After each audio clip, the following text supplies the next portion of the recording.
घना जंगल, चारों तरफ ऊंचे ऊंचे पेड़, पत्तों से छनकर आती सूरज की हल्की रोशनी, और उस शांति के बीच धीरे धीरे आगे बढ़ती है एक कहानी। एक ऐसी कहानी जो सिर्फ इतिहास नहीं बल्कि चेतावनी है। ये कहानी है अयोध्या के राजकुमार राम की। अयोध्या एक समृद्ध नगरी, जहाँ हर ओर खुशहाली थी, जहाँ प्रजा अपने राजा से प्रेम करती थी और जहाँ राजकुमार राम सभी के दिलों में बसते थे। लेकिन एक दिन सब बदल गया। राजा दशरथ ने एक वचन दिया था और उसी वचन को निभाने के लिए राम को 14 वर्षों का वनवास स्वीकार करना पड़ा। बिना किसी शिकायत के, बिना किसी विरोध के राम ने राजमहल छोड़ दिया।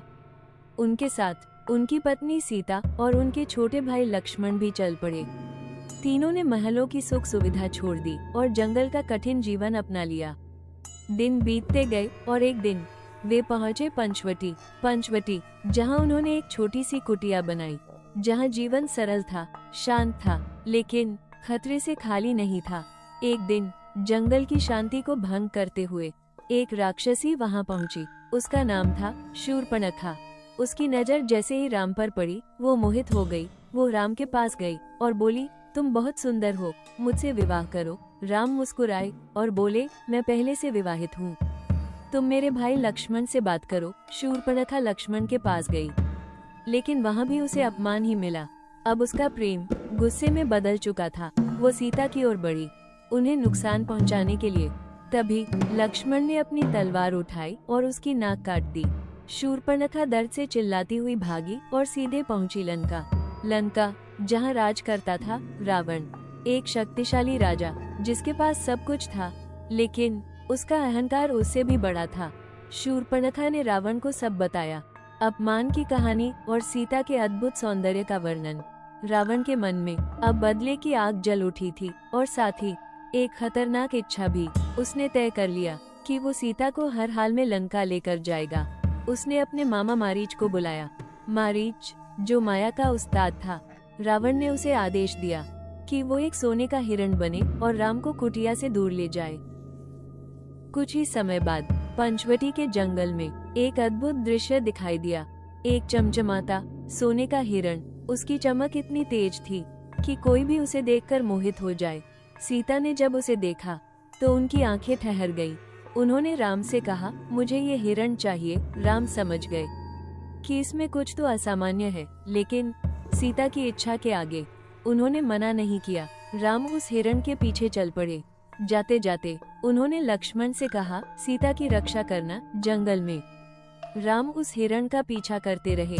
आखिरकार उन्होंने उसे मार दिया। मरते समय मारीच ने राम की आवाज में चिल्लाया, हाँ लक्ष्मण, हाँ सीता। कुटिया में बैठी सीता ने ये आवाज सुनी और उनका दिल कांप उठा। उन्होंने लक्ष्मण से कहा, तुम्हारे भैया संकट में हैं, जाओ उनकी मदद करो। लक्ष्मण शांत थे।